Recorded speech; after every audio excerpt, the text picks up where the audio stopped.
Welcome. Glad you guys are here with us today. I'm going to start just with a statement that I just want to encourage you to think about. And I'm not going to ask you whether or not you believe it yet or not, but I just want to throw it out there and invite you to consider it. Most human behavior is driven by what we believe about God.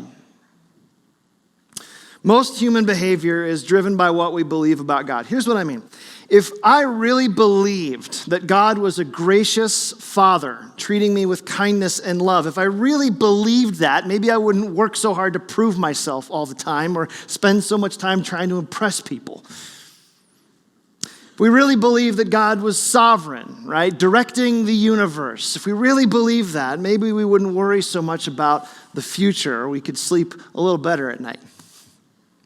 If we really believed that God was creator, really created you as an individual creation from his hand, maybe we could rest knowing that we are the creation of a personal God and we wouldn't be so quickly swept up into shame and self-doubt.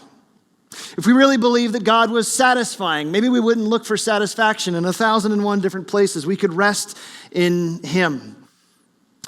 Most of human behavior is driven by what we believe about God. This is the task of all true theology, and the joy, I think, of every Christian is to close the gap between what we believe about God and how we behave or live in the world. Don't you want a really clear picture of God? Like who he is, what he's like, what he's done for you, and maybe even why he wants what he wants for you. If we could just get that in our heads and in our hearts, how much different would our life actually be? So, this morning we're in the third week of our teaching series called Theology, How It Works. This is week 3 of 7, and we started with a not so quick intro because it's me. And then last week we were looking at the value of God's word in the Bible. And so this morning we're just going to take a real quick look at who God is, what he's like, and what he's done. There's lots of ways we could approach this, but I want to anchor our time together in one text. We're going to be in Acts chapter 17. And so if you've got a Bible, turn there, flip there, scroll there. Acts chapter 17 is where a bold and burdened preacher meets a curious crowd. And so here's where we're going. This morning is going to be in 2 halves, really. We're going to spend the first 15 minutes in Acts chapter 17 walking through this text like we normally do. We're going to draw out some conclusions about who God is. Then we're going to take that picture and we're going to hold it up against 9 different world religions. And we're going to ask, well, how is the God of the Bible any different than all these other gods or any other worldviews? So we've got a lot of hay to bale, and we'll get to it right now. Acts chapter 17. Here's the scene. Acts chapter 17, verse 16. Now, while Paul was waiting for them at Athens, his spirit was provoked within him as he saw that the city was full of idols. We're catching this like right midstream. You're jumping right in the middle of a story. Well, who is Paul waiting for? He's waiting for his 2 best friends, Timothy and Silas. These are 2 guys that Paul traveled with, he did ministry with, and he even suffered with. And he gets to Athens before they do. We get the sense that he's reluctant to start any ministry movement without them. But Paul's not just twiddling his thumbs, sipping lattes at the Athenian Starbucks. When he gets into town, his spirit is provoked. Did you catch that in the text? His heart is provoked within him. That's a heartbreakingly beautiful word in Greek that means not a sudden loss of temper, but a continuous, unsettled reaction. I wonder how your heart feels when you look at our world. A sudden flash of anger, or is there something in you that may resonate with how Paul's feeling, a continuous unsettled action? Well, why?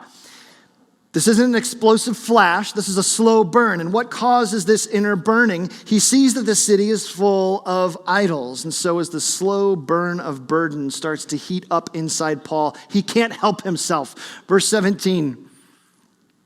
So he reasoned in the synagogue with the Jews and the devout persons, and in the marketplace, every day with those who happened to be there. Some of the Epicurean and Stoic philosophers also conversed with him, and some said, "What does this babbler wish to say?" Others said, "Well, he seems to be a preacher of foreign divinities because he was preaching Jesus and the resurrection." They took him and brought him to the Areopagus. We'll come back to that in just a minute, saying, "We want to know this teaching that you're presenting. Can we know it? For you bring some strange things to our ears. We wish to know what these things mean." Now, the Athenians and the foreigners who lived there would spend their time in nothing except telling and hearing something new. So let's repaint this scene a little bit. Paul ping-pongs around to 3 different places, 3 different audiences. First, he goes to the synagogue and he reasons with the Jews, the devout people there. Then he goes to the marketplace where he seems like he talks with the philosopher types. Last, he heads to the Areopagus, which we'll come back to. Seems like he's prepping a speech for the locals. And as our imagination follows Paul down the stone-lined streets, we kind of get a little bit of a picture of what the religious climate of first century Athens was like. We can tell that they're curious, okay? We can tell that they're open to new ideas, but they also seem suspicious. That word babbler in verse 18, isn't that a great word? What's this babbler talking about? Somebody emailed me that the other day and said, no, I'm just joking. What is this babbler talking about? It's a great word. Originally, that word babbler was used in this culture to mean birds that come around and pick up garbage out of the street. And it came to be used as someone who comes and picks up something that's not theirs so they can regurgitate it. And they're going, is that what this guy's about? Is Paul just like talking for talking's sake, or does he actually have something substantive to say? Paul, don't parrot back what you heard from your news channel of choice. I don't care if you're Fox News or CNN. We don't care. Tell us what you learned in Sunday school. Open up yourself. Tell us what you believe. Quick summary, bring the real. What a wonderful gospel insight for us, isn't it? The world, now as then, deserves real answers from real people who've really wrestled through real problems. Don't just spit it back. So Paul steps up to this place called the Areopagus. Now, we don't have a cultural corollary for the Areopagus in our world, but the best way to think about it is to think about it like the platform of a TED Talk with like the social appeal of like a local coffee shop with the viral nature of like YouTube Live. If you have something to say to this culture, this is where you go to say it. So what's Paul say? And here's why I chose this text as our anchor text for this morning. We live in an Acts 17 world, curious, open, and suspicious, and we have to bring the real. And so what Paul says in these verses and how he says it is absolutely wonderful. Take a look in verse 22. So Paul, standing in the midst of the Areopagus, said, "Men of Athens, I perceive that in every way you are very religious. For as I passed along and observed the objects of your worship, I found also an altar with this inscription, 'To the unknown God.' What therefore you worship as unknown, this I proclaim to you." Now you guys know I love a good sermon intro. And this is a really good sermon intro because he tells his story. He says, hey, I was waiting for Silas and Timothy. And as I was waiting, I was walking. And as I was walking, I was watching. And as I was watching, I was breaking. And as I was breaking, I was burning. Like he sees statues, marble cast and chiseled, each one with their own name underneath them. Some of which he recognized, some he didn't. Some of which were local, some of which were tied to the Roman Empire. And then he saw one statue that on the bottom said, Agnosto Theo, to an unknown God. Archaeologists have actually uncovered statues with this inscription in Athens. What's that about? To an unknown God. What are they trying to do? The Athenians were trying to make sure that they had all their bases covered. You ever seen this sticker?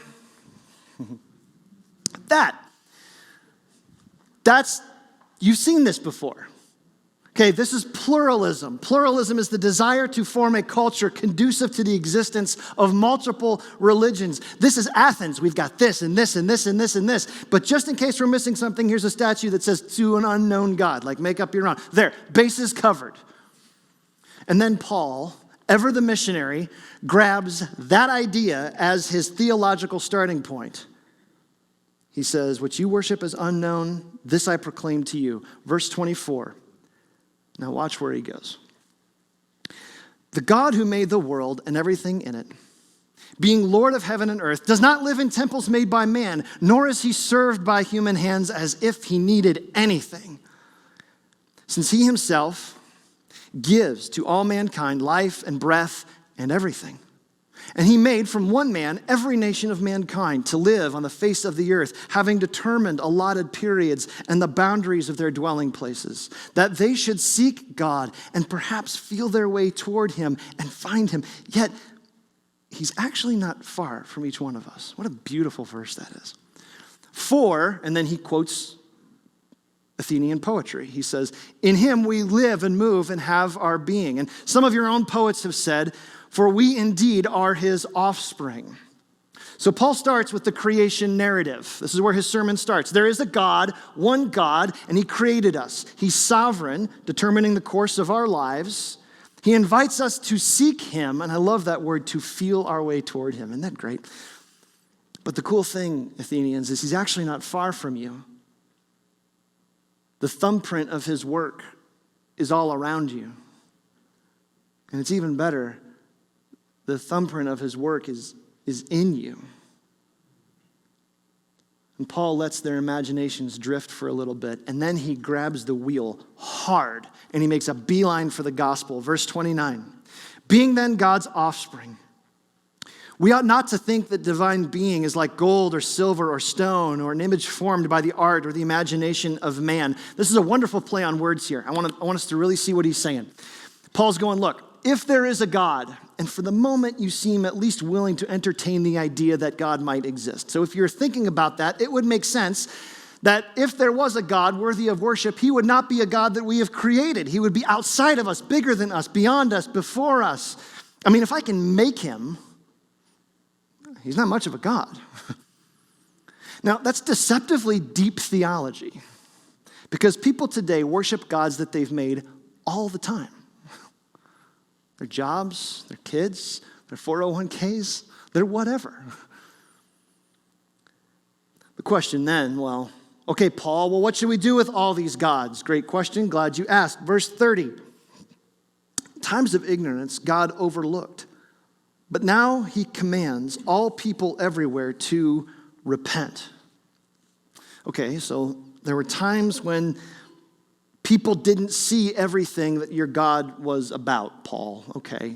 Times of ignorance. And in those times, he was kind of holding back. And now you're saying that he's recently revealed something that should draw us to repentance. Why?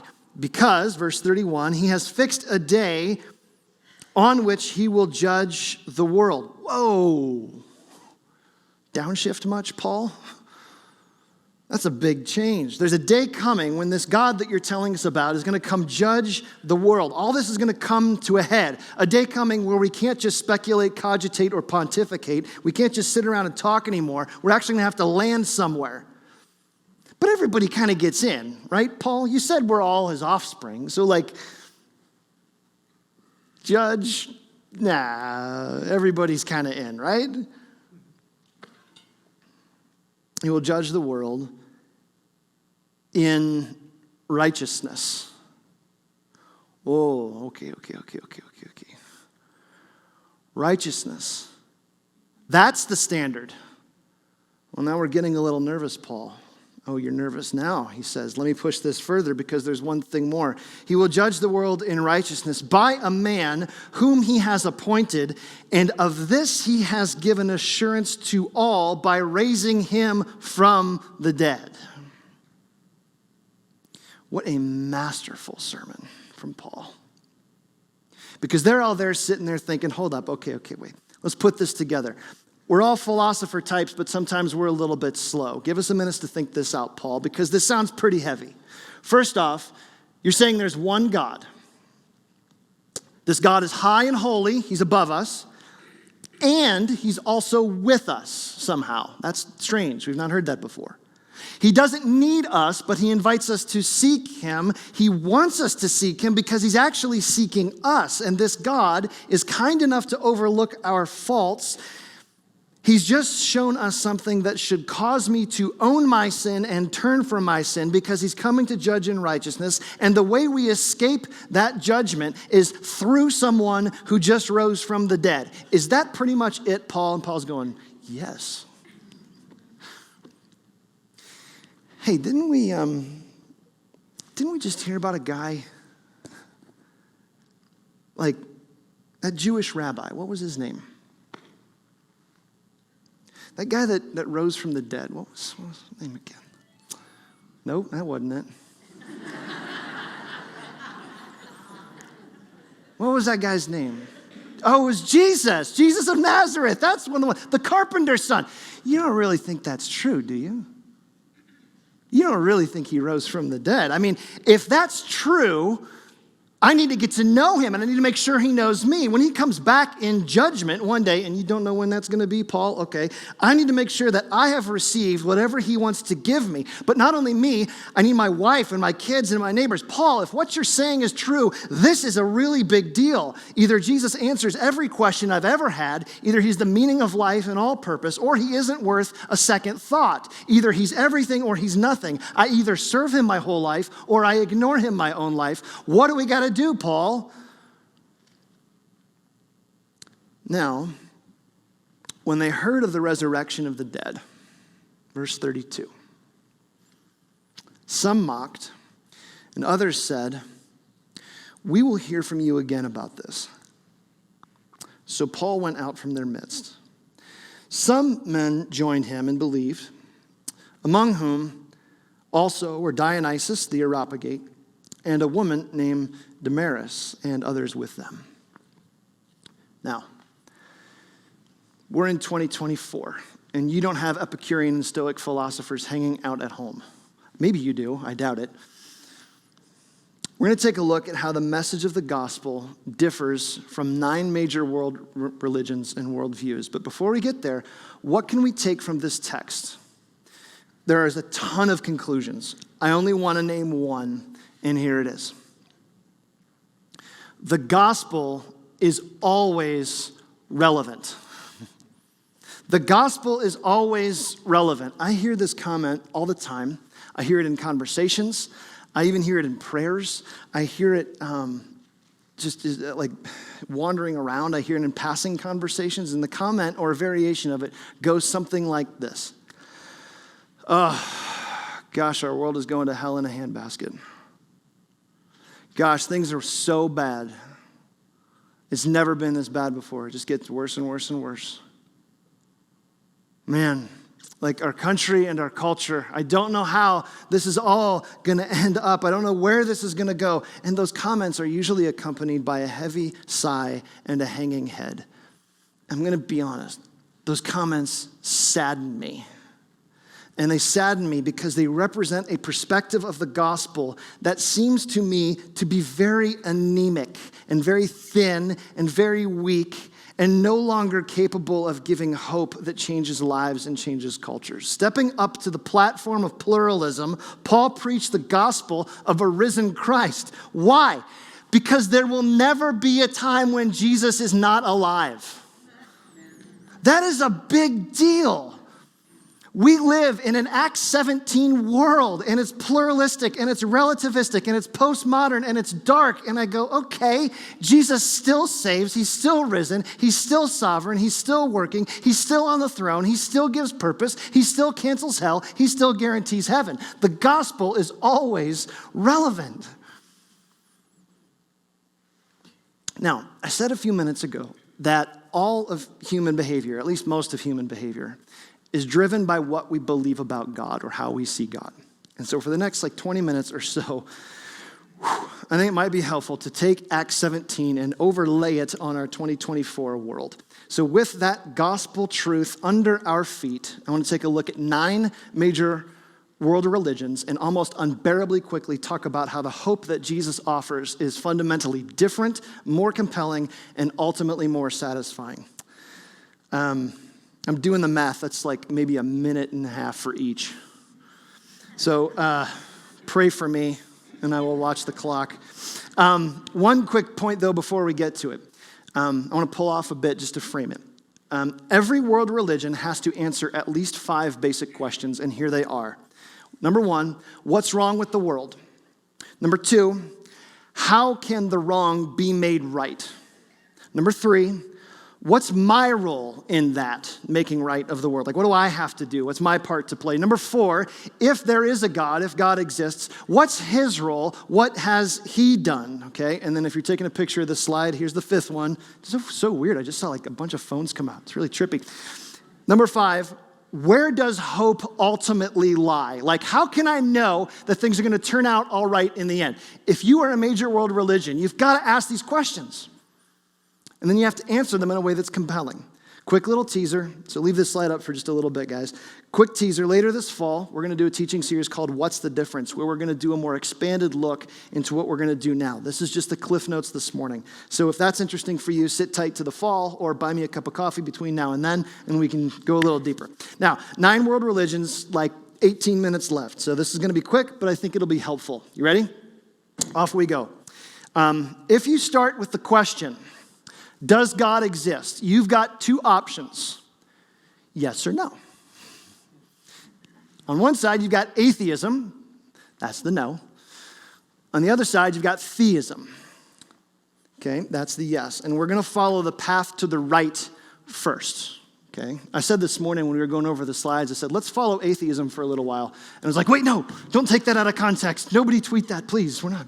So atheism, if you look inside atheism, you've got 3 different options in here. I'm going to walk through each one of these quickly so you can know a little bit more about what they mean and how the gospel differs. First off, we're going to start with what we would call atheism proper. Atheism is not just non-belief. Okay, that's not just like, well, I don't know, I'm not really religious. Or atheism is not just passive, like, well, I've never thought about God. Atheism is not the absence of belief, like, well, I just don't believe anything. Atheism, true atheism, is the active belief that there is no God. This is an active denial. Like, this is all made up. Church is just one giant circus. Your generosity is funding lies. This is a hoax. Everyone's just messing with you. Now, I cannot, in the next 45 seconds, give you a fully formed answer for atheism. I'm not going to try. The whole thing kind of becomes a game of one-upsmanship, trying to prove the existence of God, which empirically and rationally, you can't do 100%. That's where faith comes in. Both the theist and the atheist require faith. We don't talk about that enough. But having defined what atheism is, I want to give you this from a theologian that I love called Cornelius Van Til. With a name like Cornelius Van Til, you're either going to be a theologian or a pharmacist. Like, that's just... If you're a pharmacist, God bless you. Here's what he says. Just listen to this. I love this. Arguing about God's existence, I hold, is like arguing about air. You can affirm that air exists, and I can affirm that it does not. But even as we debate the point, we are breathing air the whole time. The only proof for the existence of God is that without God, you couldn't prove anything. I love that, and we have to leave that there for now. But that's what atheism is, the active denial of the existence of God. Swinging to the other side, we're going to go to agnosticism, okay? Agnosticism is part of this. Atheism says there is no God. Agnosticism says, I don't know, maybe there is, maybe there isn't. I don't know. I don't think you can know. For someone to be an agnostic, they want one thing, certainty, 100% certainty. And here's the question. Can you trust something without 100% certainty? Think about that. Can you trust something that you're not 100% certain of? Absolutely. You do it every day. You're doing it right now, and you don't even know it. Every time you get in a car, you trust that it's going to run, and so you turn the key. There's an element of faith in that. Every time you cross a street, you trust that a bus isn't going to come out of nowhere to run you over, and so you step out. Every time you sit in a chair, like you're doing right now, you are trusting that that chair is going to hold you. You didn't do a thorough examination before you sat down, but sat down you did. You're not 100% certain of any of those things. As soon as you hit the end of your driveway, your car could explode. Sorry. As soon as you step out into the street, a bus could come out of nowhere. Right now, the chair that you're sitting on could collapse. That would really be awkward if that happened. Here's my point, though. The lack of certainty doesn't prevent you from turning the key, stepping out, or sitting down. Here's the good news of the gospel. God doesn't want you to wander around in uncertainty. Luke was a doctor. He was a medical man.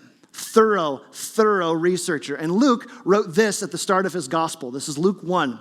He said, "It seemed good to me also, having followed all these things," meaning like I want Jesus and the disciples and this whole thing. I followed it closely for some time, "to write an orderly account for you, most excellent Theophilus," this is the benefactor who's paying for his work, "that you may have certainty concerning the things that you have been taught." In his own words, the point is, if you're curious about Jesus, start here.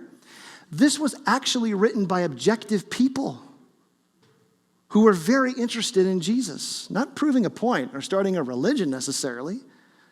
They just saw Jesus and they wanted to write about it.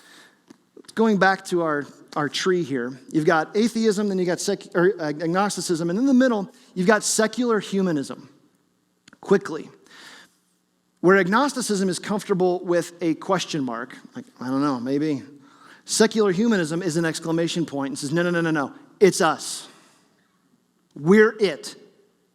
2 words, secular humanism. Secular meaning we don't have need for God. The second word explains the reason why. Humanism, we've got us. We're going to do this ourselves. Actual words from the Humanist Manifesto says, no God will save us, we must save ourselves. My quick reaction to that is, saving the world is too heavy of a burden for you to bear. The good news of the gospel is that you don't have to bear the weight of saving the world or yourself. When Jesus says, "Come to me, all you who are tired and bogged down by the weight of the world, and I will rest you," that's more than a kind offer of him offering to carry the groceries or to give us a nap. Jesus is naming something there that's implicit in the human struggle. Exhaustion, restlessness, the constant striving and chasing but never reaching. The gospel is good news that by trusting Jesus to fix what's broken, we can actually be truer humans. So, if not atheism, let's back up and go over to theism a little bit. We're going to take 2 routes here. We're going to look at polytheism, which is many gods, and then we're going to look at monotheism. Polytheism, here's the first one we're going to take a look at. Buddhism. Buddhism is the one on the far left up there. It's really half religion, half philosophy. And although it's an Eastern religion, it's rising in popularity in the West. And I think I know why. Buddhism rests on what's called the 4 noble truths. And here they are. Just hit them really quick. First truth is life is marked by pain and suffering. That's where we start. Life is marked by pain and suffering.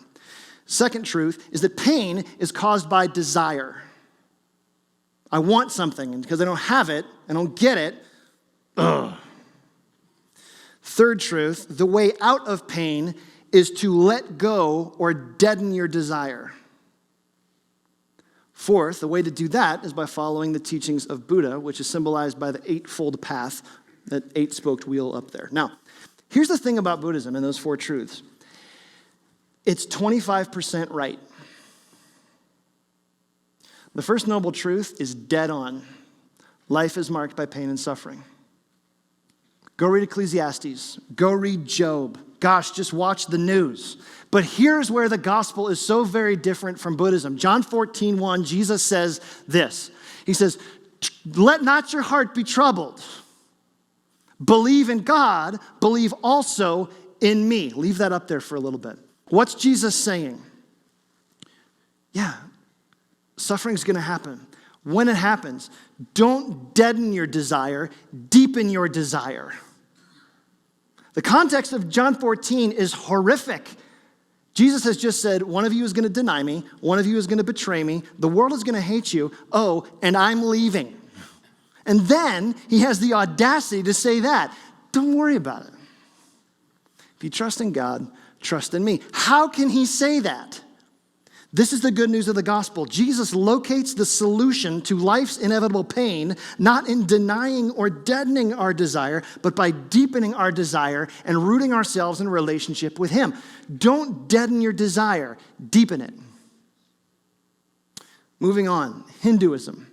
Hinduism, we're going to slide this way. Hinduism, another Eastern religion that rises and falls on reincarnation and karma. Karma being more than just a Taylor Swift song.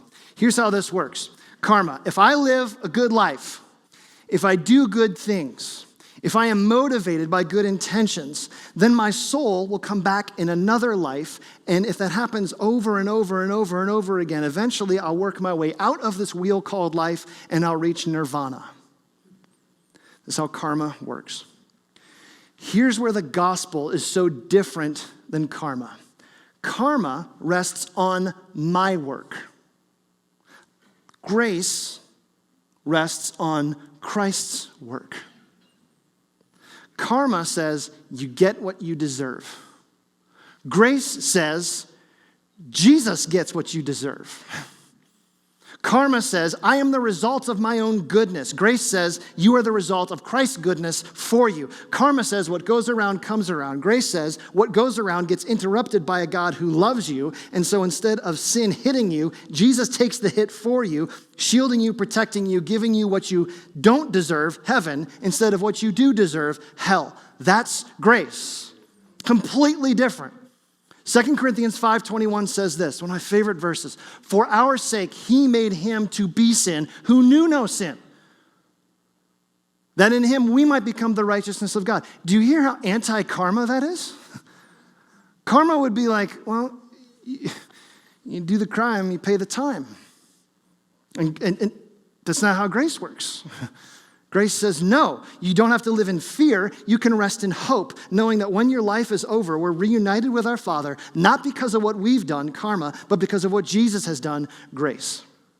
Okay, that's Hinduism. Sliding further over to the little squiggly guy at the far end, this is pantheism. Okay, pantheism, this is a tricky one to pin down. Here's the basic idea. Everything that you see is part of God. The most famous pantheist of our time, here he is, Yoda. Here's what Yoda has to say, and I'm not doing an impression because it's terrible. I'm working on it, but maybe I'll get there one day. Here's what Yoda has to say. My ally is the Force, and a powerful ally it is. Life creates it, makes it grow. Its energy surrounds us and binds us. Luminous beings are we, not this crude matter.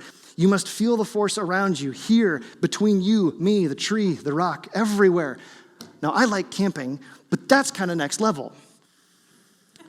The best way to contrast pantheism with the gospel is to insist that there is a distinction between the creation and the creator. Ann Voskamp, who's a writer that I really love, says this: seeing the natural world as divine is very different than seeing the divine God in all things. What's her point? Don't mistake the thumbprint for the thumb. Paul talks about this in Acts 14:17 when he says this, yet he did not leave himself without witness, for he did good by giving you rains from heaven and fruitful seasons, satisfying your heart with food and gladness. These are the things that are here that God left for us. Romans 1, for his invisible attributes, namely his eternal power, his divine nature, are clearly perceived ever since the creation of the world in the things that have been made. Meaning, like you watch a thunderstorm, you go, holy smokes. So that we are without excuse. In other words, you think the thumbprint is beautiful. Wait till you see the one who made it. Now, zooming back. That's polytheism. Let's go over to the monotheism side quickly. There's basically 4 major monotheistic religions. Start with Judaism. When I was working on our sermon this week, our daughter Hannah, who's so stinking smart, asked me, she goes, okay, Dad, so which one of these are we most like? And I gave her 2 answers. I said, well, the gospel is fundamentally different than everything else because it's the only worldview where there's grace. She was not happy with that, so she pushed me. She goes, really though? And I said, actually, Christianity is probably, in one sense, very similar to Judaism. Here's why. Those 36 books of the Old Testament that we talked about last week, Christians and Jews agree that all of that is the Word of God. We see God as a sovereign creator who chose his people Israel, who sent his prophets, a promised Messiah who will restore all things. But here's where our paths diverge. Jews are still waiting for their Messiah. Christians believe that he has already come. And it's Jesus. It's him. He is the seed from Adam in Genesis who will crush the serpent's head. He's the sacrificial lamb prefigured in the Exodus. He's the Lion of the tribe of Judah. He's the perfect king from David's line. He's the one who brings the new covenant by his blood on the cross, not as a replacement of the old covenant, but the fulfillment of it. That messianic thread that's woven through the Jewish scriptures points to Jesus of Nazareth. Now I've got a slide on. We're actually going to talk about Islam quickly. If Judaism stops too soon, Islam continues too far. Let's go back to the monotheism slide for a bit. There you go. The Islamic faith is anchored in something called the Shahada, which goes like this. There is no God but Allah, which is Arabic for God, and Muhammad is his prophet or messenger. The first part affirms God's nature. He is one. Now, we would agree with that. But the second part affirms the means by which God offers guidance to his people. And that's where we would disagree. Christians and Muslims hold belief that there is one God. Where we disagree is how do we know what God wants for us?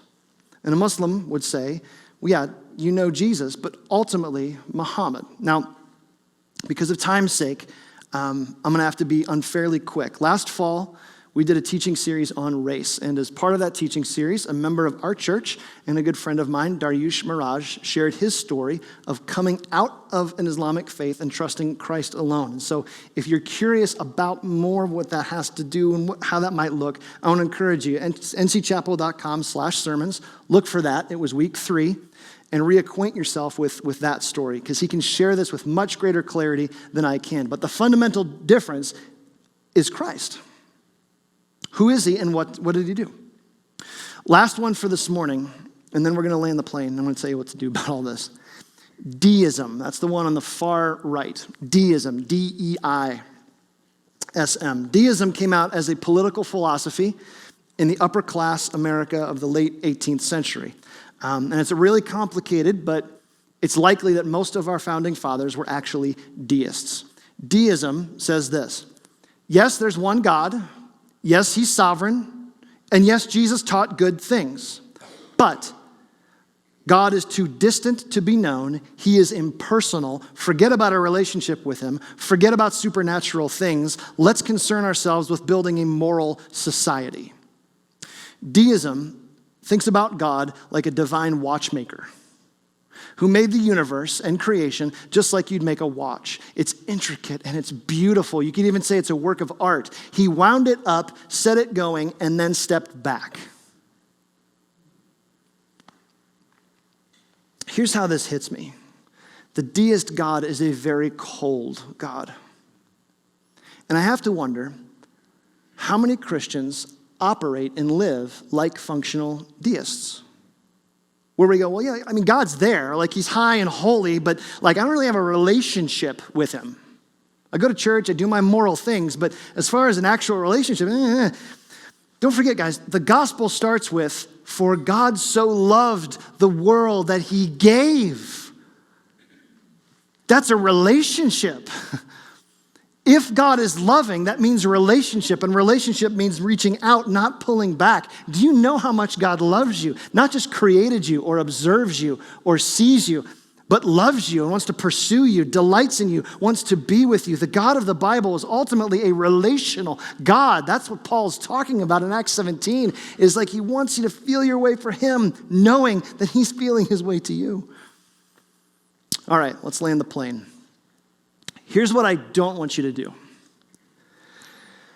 I don't want you to imagine that theology is just this giant like Plinko game where you just go like tick, tick, tick, tick, tick, tick, tick, tick, tick, tick, and we like land here. I want to invite you to do something simpler but harder than that. And band, you guys can come on back out. Oh, Mike is here. That's great. Here's the question I want you to think about. In every heart, there is a throne. Who is on your throne? In every heart, there's a throne. Who is on your throne? Have you ever said, Jesus, I'm yours? Either for you, Jesus is the answer to life's pressing questions and he's everything to you, or he's nothing to you. Not worthy of a second thought. You should either serve him the rest of your life starting today, or you should ignore him the rest of your life starting today. And if I could really push it, don't come back next week if you don't want to learn more about Jesus. Because that's where we're going next week. Having set all this in motion, we now need to say, okay, well, who is Jesus? What has he done? And why is what he's done so important? And so, I want to invite you, if you would, we're going to stand and sing. And we're going to sing a song that I think is just the perfect way to segue and to turn our thoughts from this high theology right into Christology next week. This is an old hymn. It's called How Marvelous.